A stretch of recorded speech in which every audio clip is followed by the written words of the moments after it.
Hello friends, welcome back to our channel the fact factory. இன்றைக்கி வீடியோவில் என்ன topic பார்க்க போகிறோன்னா, உலகத்தோட 12 வெவ்வேறு நாடுகளில் போடப்பட்டுள்ள வினோதமான சட்டங்களை பற்றி தான் பார்க்க போகிறோம். ஸோ வாங்க.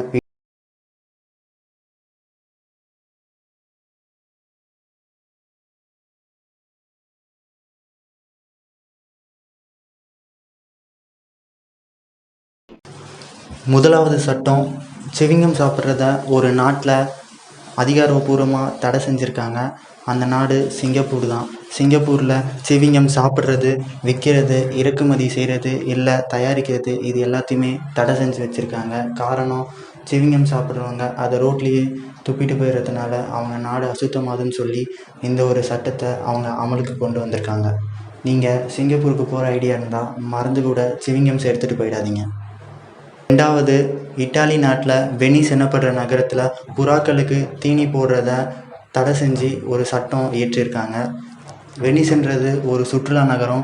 இங்கே வர சுற்றுலா பயணிகள் ஃபோட்டோ எடுக்கிறதுக்காக அவங்க இஷ்டத்துக்கு புறாக்களுக்கு தீனி போடுறேன்னு அந்த நகரத்தையே அசுத்தமாக்கிட்டு போயிடுறாங்க. அதனால் 2008ஆம் ஆண்டுலேருந்து புறாக்களுக்கு தீனி போடுறத அவங்க ஊரில் தடை செஞ்சு வச்சுருக்காங்க. அதை மீறி யாராவது புறாக்களுக்கு தீனி போட்டால் நம்ம இந்திய ரூபாய் மதிப்பில் அவங்களுக்கு 62,000 வரைக்கும் அபராதம் வாங்குவாங்க.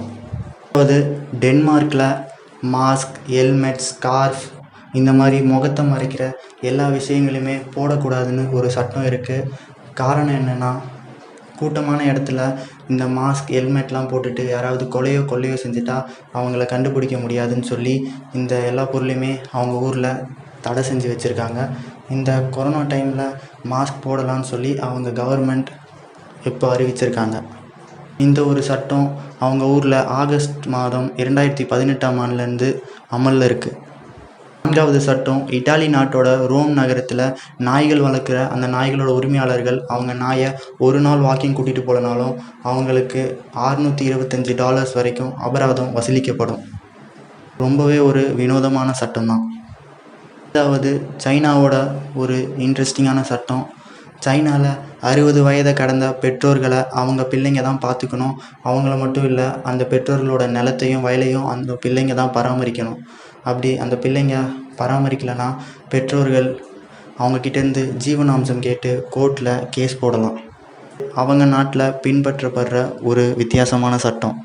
அது கனடா நாட்டில் $10 மேலே பொருள் வாங்குறதுக்கப்புறம் அந்த பணத்தை பணமாக மட்டும்தான் தரணும். சில்லறையாக தந்தால் அவங்களுக்கு தண்டனை வழங்கப்படும். அவங்க நாட்டோட வித்தியாசமான ஒரு சட்டம்.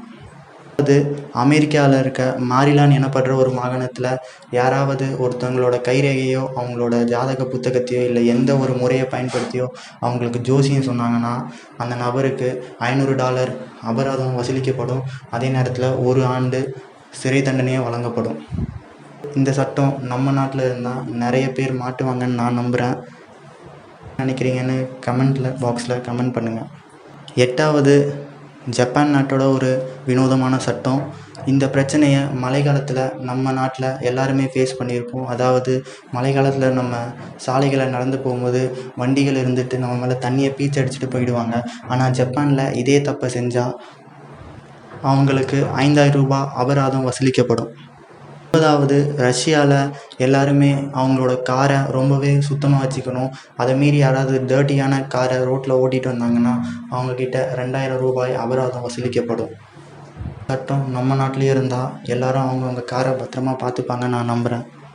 10வது சட்டம், நம்மளோட அண்டை நாடான பாகிஸ்தானில் ரம்ஜான் நோன்பு கடைப்பிடிக்கப்படுற மாதத்தில் அங்கே இருக்க எல்லாருமே அவங்கவுங்க வீட்டில் மட்டும்தான் சாப்பிட்ணும். ரெஸ்டாரண்ட்லேயோ வெளியே எந்த கடையிலையும் சாப்பிடக்கூடாது.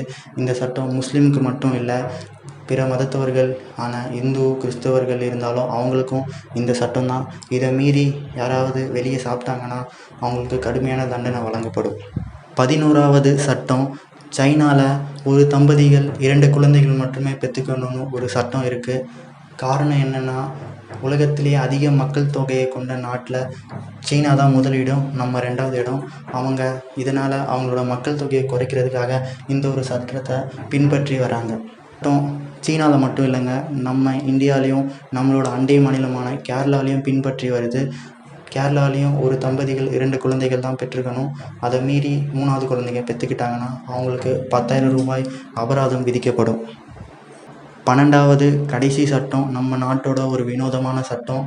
நம்ம நாட்டில் யாராவது தற்கொலை பண்ணாங்கன்னா அது லீகல். அதுவே தற்கொலை பண்ணி அவங்க இழைச்சிட்டாங்கன்னா அவங்கள பிடிச்சி ஜெயிலில் போட்டுருவாங்க.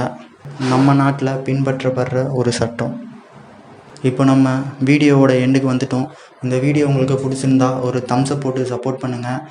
இது யூஸ்ஃபுல்லாக இருந்தால் உங்கள் ஃப்ரெண்ட்ஸுக்கும் மறக்காமல் இந்த வீடியோவை ஷேர் பண்ணுங்கள். இந்த 12 சட்டங்களில் எது நம்ம நாட்டில் இருந்தால் நல்லாயிருக்கும் நீங்கள் நினைக்கிறீங்களோ அதை கமெண்ட் பாக்ஸில் மறக்காமல் கமெண்ட் பண்ணுங்கள்.